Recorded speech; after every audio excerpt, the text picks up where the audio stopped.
ওকে, আমরা এখন দেখব কিভাবে সি প্যানেলে এসএসএল অ্যাক্টিভ করতে হয়। সি প্যানেলে এসএসএল অ্যাক্টিভ করার জন্য আমরা প্রথমে সি প্যানেলে লগ ইন করবো।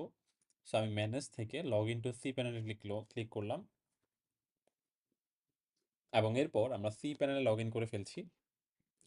সি প্যানেলে লগ ইন করার পর আমরা সার্চ বক্স থেকে এসএসএল লিখব এবং এসএসএল টিএলএস স্ট্যাটাস যেটা আছে এটাতে ক্লিক করব। এসএসএল টিএলএস স্ট্যাটাসে ক্লিক করার পর আমরা একটা মেনু পাবো, অর্থাৎ একটা লিস্ট পাবো সবগুলো ডোমেইনসের।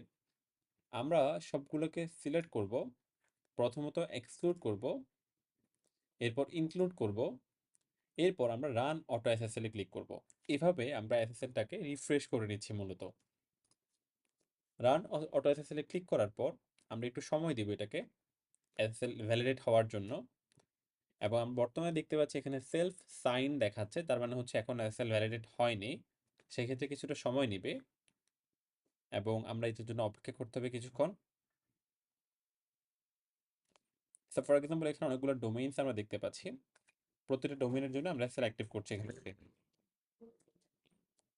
আমরা যদি বর্তমানে ওয়েবসাইটটা ভিজিট করি, সেক্ষেত্রে আমরা দেখতে পাবো